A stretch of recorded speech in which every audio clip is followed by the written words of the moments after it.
शांत प्रकाश जाटव जी हैं, भारतीय जनता पार्टी के नेता हैं। कार्तिकेय सिंह जी हैं, कांग्रेस के प्रवक्ता हैं। दिनेश सिंह गैट जी हैं, राजनीतिक विश्लेषक हैं। आप तीनों मेहमानों का बहुत बहुत स्वागत है जेके 24/7 न्यूज पर।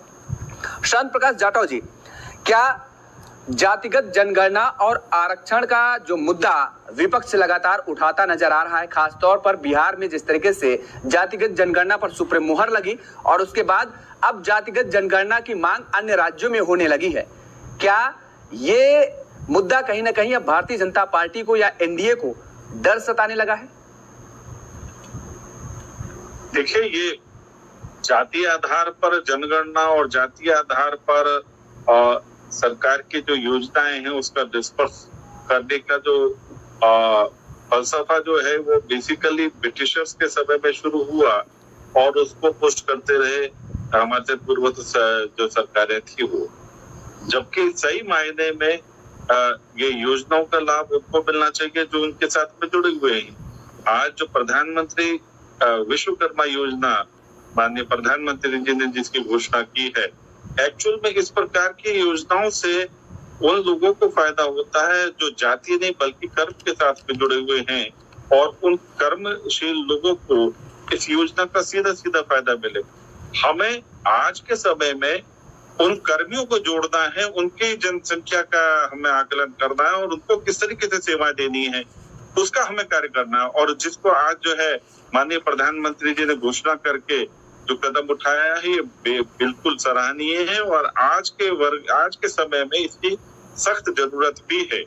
तो मैं समझता हूँ कि आज जो ये घोषणा की गई है वो उन सब जो प्रयास किए जा रहे हैं समाज को बांटने का और जनगणना के आधार पर वही पहले वाले फलसफे को चलाने का, ये उसके ऊपर एक करारा जो है प्रहार है और इसका लाभ जो है वो एक्चुअल में जो है जो कर्मी है कामगार है उनको लाभ मिलेगा। बिल्कुल, आपके कहने के मुताबिक परंपरागत लोग कामगार लोगों को इसका लाभ मिलेगा और लगभग। और ऐसे में रोहिणी आयोग का जो कार्तिकेय जी ने जिक्र किया, 2 अक्टूबर 2017 को रोहिणी आयोग बना और उसमें 3 सवाल रखे गए। सवाल ये थे कि ये पता किया जाए कि ओबीसी के अंदर कितनी जातियां और समुदायों को आरक्षण का फायदा मिल रहा है। दूसरा सवाल जो था कि ओबीसी में आरक्षण के बंटवारे के लिए तरीका और आधार के साथ मानदंड क्या है। और जो तीसरा सवाल था वो ये कि ओबीसी को अलग अलग उपवर्गों में बांटने के लिए उनकी पहचान कैसे की जाए। तो जाहिर तौर पर है, जब अगर आप एक तरफ ये कहते नजर आए हैं शुरुआती दौर में कि आरक्षण देश के लिए खतरा है, लेकिन अब आपके वही नेता आरएसएस के नेताओं की तरफ से भी बयान आ रहे हैं कि कुछ समूहों के लोगों के साथ अन्याय हुआ है, उस अन्याय को खत्म करने के लिए सैकड़ों वर्ष अभी आरक्षण की जरूरत है। यानी आप भी उसी पिच पर अब आते नजर आ रहे हैं। देखिए, सबसे पहले तो मैं एक बात कहना चाहूंगा जो मैं बीच में पूछना चाह रहा था हमारे कांग्रेस के प्रवक्ता से। अब हम सभी लोग पैनल में हैं। भारत के अलावा जातीय आधार पर जनगणना किस देश में होती है, आप लोग अपने पक्ष जब समय आए तो मुझे बताना। तो मुझे नहीं जानकारी कि भारत के अलावा किसी भी देश में जो है जातीय आधार पर जनगणना होती है। जाहिर सी बात है कि अगर यहाँ पर जातीय आधार पर जो जनगणनाओं का दौर जब तक चलेगा तो कहीं ना कहीं सामाजिक जो ऊपर नीचे और एक दूसरे को छोटा और बड़ा दिखाने का जो ये चलता रहने वाला है।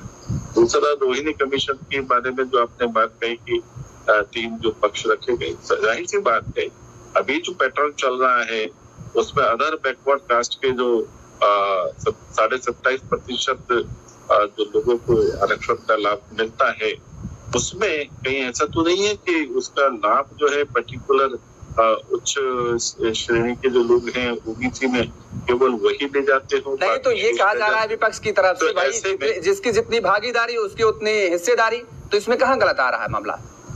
नहीं, ऐसा नहीं कह रहा है। हाँ ठीक है, विपक्ष अपना पक्ष रख रहा है, मगर मेरा कहना ये है कि इस सब चीज के लिए जो कैलकुलेशन है वो जातीय आधार पर और उसको किस प्रकार से कैलकुलेट कर रहे। अब आप एक बात बताएं, शेड्यूल कास्ट कम्युनिटी में कुछ जातियां लगभग 66 के करीब ऐसी जातियां हैं जिसमें कुछ जातियों को ही सारा लाभ मिल जाता। मैं भी खुद शेड्यूल कास्ट कैटेगरी से आता हूँ और मैं नहीं समझता कि जो सांसद या विधायक या IAS डॉक्टर जो बन जाते हैं वो अपने आप को किसी भी सूरत में जो है इस आरक्षण से अपने आप को मुक्त करना चाहें और वो ये चाहे कि मेरे ड्राइवर को और गरीब जो है उस वर्ग के बच्चों को मिल जाए। वो हमेशा पीड़ित शोषित करके रहना चाहते हैं ताकि उनकी आगे की जो है आबादी जो है उसको इसका लाभ मिले। कहीं ना कहीं तो इसके ऊपर एक विचार करके और इसका एक पैरामीटर बनाना पड़ेगा। और मैं समझता हूँ कि जिस तरीके से आज विश्वकर्मा योजना जो आज घोषित की गई है इस पर जातीय कर्म को इन्होंने जो है ना प्राथमिकता दी है। इस प्रकार की योजनाओं से ही ये जो सामाजिक जो विद्वेष है जातीय आधार पर वो दुरुस्त हो पाएगा। ठीक है। देखिए 1935 में जिस वक्त में शेड्यूल कास्ट जो लिस्ट बनी थी उस वक्त 469 जातीय शेड्यूल कास्ट कैटेगरी में रखी गई। उसके बाद 1950 में जो कॉन्स्टिट्यूशन बना उसमें ये जातियां बढ़कर के 593 हो गई। आज वो शेड्यूल कास्ट जातियां 593 से बढ़कर के 1950 से अब तक वो 1238 जातियां हो गई हैं। अब आप मुझे एक बात बताएं, 1950 से लेकर और आज 2023 तक शासन किसका रहा? जाहिर सी बात है इस पीरियड में 593 से बढ़कर के 1238 जो शेड्यूल कास्ट जातियों का इजाफा हुआ वो किस लिए हुआ? क्या इस पीरियड में पिछली सरकारों ने समाज में इन जातियों को बढ़ावा करने के लिए इतना बड़ा पहाड़ तैयार कर दिया? जाहिर सी बात है कि वोट बैंक की खातिर 593 से जो है वो शेड्यूल कास्ट जातियां आज 1238 हो चुकी हैं। और रही बात अभी जैसे ये पूछ रहे थे कौन, क्या अखिलेश यादव जी का परिवार वो अदर बैकवर्ड कास्ट से आता है तो क्या उनको आरक्षण मिलना चाहिए? नहीं, ये बात खुल करके सामने आए ना जाटव जी, ये बात खुल करके सामने आए, लेकिन इस बात को लेकर के आप खुलकर सामने भी तो नहीं आ रहे हैं। आप भी वही उसी बात का उन्होंने जिक्र किया कि रोहिणी आयोग का आपने क्यों गठन किया, इस बात को जानने के लिए तो आपने गठन किया। 2600 से ज्यादा जो जाति उसमें लगभग शामिल हैं ओबीसी समुदाय में, तो इसी बात को आप जानने के लिए तो कोशिश कर रहे हैं कि आखिर कौन सा वर्ग कितना ज्यादा हिस्सेदारी रखता है और इस हिसाब से आप अगला कदम उठा सके, अगला निर्णय ले सके। सारी राजनीति तो यहाँ पर वोट बैंक की हो रही है। बिल्कुल, अभी जो रोहिणी जो कमीशन है उसमें इसीलिए कैलकुलेट किया गया कि अभी जो हमारा जो ओबीसी का जो क्राइटेरिया बना हुआ है उसमें एक्चुअल में उसका नीडी है कौन। जब तक हम उस पर नहीं पहुंचेंगे, जब तक ये इस प्रकार से हम चर्चाएं नहीं करेंगे, और चर्चा से नहीं, देखिए आज ओबीसी का वो जो कैटेगरी अगर हम बनाते हैं उसके बाद में तमाम ऐसे लोग हैं जो अपने आप को और उसमें जोड़ना चाहेंगे, अपवाद पैदा होगा, कुछ लोग तरीके से कुछ गलत तरीके से उसका लाभ देंगे।